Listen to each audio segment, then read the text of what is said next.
Bonsoir les amis, on continue la lecture. Rose sanglante. Quand le Pilar entra dans le port, Hector eut l'impression que toute la population de Banquet les attendait sur le quai. La ville voulait connaître le verdict de son célèbre écrivain. Les hommes, les femmes, tout était prêt à voir les paroles de papa Hemingway au sujet de ce qu'il avait vu. Josie sauta de son propre chef sur le pont du bateau. « J'ai de mauvaises nouvelles, pauvre enfoiré de Tito. » Quand a retrouvé son bateau à moitié submergé de l'autre côté de l'île, des gars l'ont tiré sur le sable. Tito était dans le cale. Pauvre poivreau, c'est quand même pas de chance. Hector fut absorbé. Josie semblait avoir oublié c'était lui, Hector, qui avait banni le pauvre poivreau à l'autre bout de Key West pour éviter qu'il ne rencontre Rachel, les énièmes fils qu'il avait aidé à mettre dans son lit en finesse. Le cuistot de l'Electric Kitchen grimpa à son tour sur le pont pour dire « Je ne retrouve pas mon foutu clébard » et Karen est portée disparue. Elle aussi, Hector hocha distraitement la tête et regarda Ernest. « Et je dois y aller, » l'interrompit H.O.M. et lui donnant une tape virile sur l'épaule. « Je sais, je passerai te voir un peu plus tard. Salut Rachel pour moi et merci de m'avoir accompagné l'assaut. »« Pas de problème, » dit Hector, toujours aussi perturbé par l'annonce de la mort de Tito. « Maintenant, je dois filer. » Hector courut presque dans les rues. Il avait hâte de retrouver Rachel. Il frappa à la porte de la maison et appela la jeune femme. Comme elle ne répondait pas, il attrapa la clé de secours qu'il laissait sur un crochet vissé au pied de mur derrière un buisson à gauche de l'entrée. Il ouvrit la porte et appela de nouveau Rachel. La maison était étrangement silencieuse. Dans la chambre, il trouva le lit fait, les rideaux ouverts, les sacs de Rachel avaient disparu, sa malle aussi. Perplexe, Hector retourna vers le salon, il renifla sa manche, ses vêtements puaient la mort, elle avait l'odeur des cadavres sur la peau, mais il n'avait pas la tête à se doucher tout de suite. Il regarda autour de lui et plissa les yeux. Il y avait une feuille de papier dans le cylindre à Linderwood. Il était certain que la machine à écrire était vide quand il est parti. La feuille portait un message à son attention. « Cher Hector, désolé mon chéri, mais j'ai enfin eu des nouvelles de Beverly par télégramme. Il me dit qu'elle était à Tavernier. Elle se remet de blessures légères qu'elle était subie pendant la tempête. Son ami, un certain Val, doit me retrouver au ferry dans un petit moment pour me conduire à elle. Je redresserai à Key West dans quelques jours quand je serai sûr que Beverly va bien. D'ici là, affectueusement, Rachel. » Hector se mordit la lèvre. Merde, il n'y avait pas à ce supplémentaire au nom de Rachel. Son cœur se mit à battre à tout rompre. Dans sa poitrine, il frissonna de la tête aux pieds.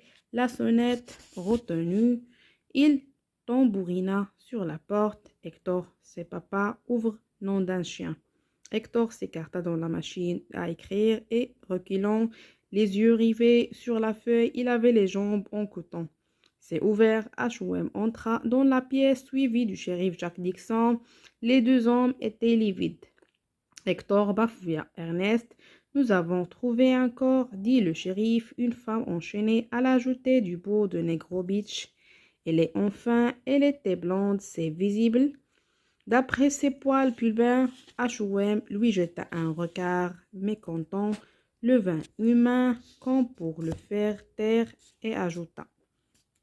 La femme est exactement dans l'état de celle que nous avons trouvée à Matecombe, celle du tableau, les roses sanglantes, le ventre ouvert avec un bouquet de roses fiché à l'intérieur. La seule différence, c'est que sa tête a disparu. Sidéré, Hector et balbutia. À Matecombe, c'était un bruyant Ici, le tueur a peaufiné son travail et il ne se contente plus de copier les maîtres. Maintenant, il travaille certains thèmes particuliers. La femme assassinée, reprit Jacques Dixon avec hésitation. Elle n'a aucune marque distinctive sur le corps et sans la tête, mais nous ayons trouvé un sac à main pas loin de la jetée. Dedans, il y avait une pièce d'identité. Le shérif tendit à la main à laquelle elle avait perdu un doigt. À creux de sa paume, il y avait un bijou. Nous avons aussi trouvé ceci au poignet de la femme. C'est la seule chose qu'il avait sur le corps. Hector reconnut le bracelet de Rachel, le cadeau qu'il lui avait offert juste avant de la quitter. Il s'entendit pousser en hurlement.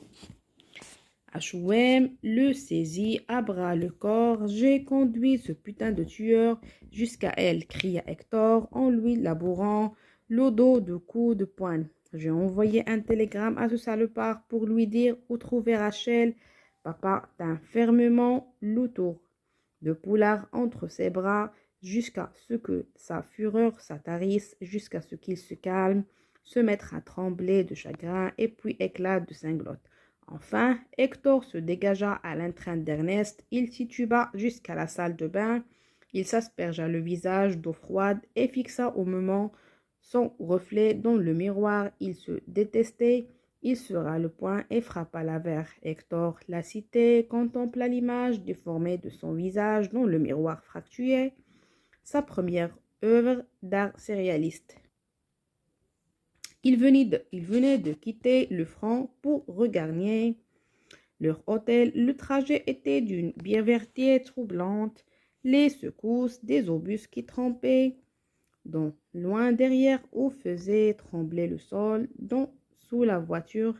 Le réalisateur du film et le caméraman étaient partis les premiers avec le camion. Hector, H.O.M. et Do se trouvaient dans la première voiture d'un groupe de 4. J'ai une de ces putains de soif, dit H.O.M. élevant la voix pour couvrir le grondement du moteur. T'as quoi à boire l'assaut? La température était glaciale. Des bouffées de vapeur blanche jaillissaient de sa bouche. Hector ouvrit son sac à dos et en sortit deux bouteilles. Qu'est-ce que te fait plaisir? C'est un whisky, écossais whisky. Honneur à la qualité. Hector lui tendit la bouteille. H.O.M. le déboucha et jeta le bouchon par la fenêtre de sa portière. Maintenant, plus le choix. On est forcé de picoler, dit-il d'un ton enjoué. Il avala une longue gorgée de whisky et rendit la bouteille à Hector, qui en but une bonne rassade avant de passer la bouteille à dos. Assis à l'avant avec le chauffeur, béni-soit ces fichus putains. Malin d'écossais, dit H.O.M. Il essuya la bouche de la manche de son pull et retira ses lunettes à monture d'acier et elle était découverte de poussière. Il les frotta avec un mouchoir, puis les remit sur son nez en glissant avec précaution les bouts arrondis des branches derrière ses oreilles. Aujourd'hui, on a bien bossé. Non, la voiture fait une embardée tandis que le chauffeur quittait subitement la route en terre pour rejoindre le bout de chaussée gourdonnée qui grimpait la colline au sommet de laquelle se trouvait leur hôtel. H.O.M. était arrivé à Madrid au début d'un mois d'avril en tant que correspondant de guerre de la nord-américain Newspaper Alliance. Il travaillait aussi avec le réalisateur néerlandais Josie Evans sur le tournage d'un documentaire intitulé Terre d'Espagne, un truc de propagande. En réalité, H.O.M. et ses amis comptaient utiliser ce film pour recueillir aux États-Unis de l'argent destiné à soutenir les républicains en lutte contre le soulèvement fasciste le Francisco Franco. Ernest participait à ce projet sous la protection de son visa de journaliste. Il s'était installé à l'hôtel Florida, beaucoup trop proche du front au goût d'Hector. Le bâtiment était parfois touché par les tirs d'artillerie des nationalistes. Ces étages supérieurs, quasi détruits, avaient été abandonnés. D'un autre côté, l'hôtel ne manquait pas l'attrait, un éventail bigarré de journalistes, des conseillers militaires, de toreros débauchés, des soldats de fortune et des filles de joie occupaient ces étages inférieurs encore intacts. Hector devait bien reconnaître que le Florida n'était pas un mauvais endroit pour oublier le franc, dormir, manger, boire, écrire et les amis de passage ou les petits pots espagnols. De Paso, de dos voûté, ventru et chauve rendit la bouteille à Hector par-dessus son épaule, tandis que la voiture s'arrêtait devant la façade émouchée de l'hôtel.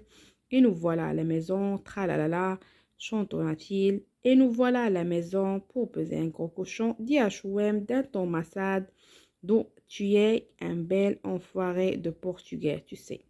On s'arrête à la page 148 et on continuera dans un prochain vidéo.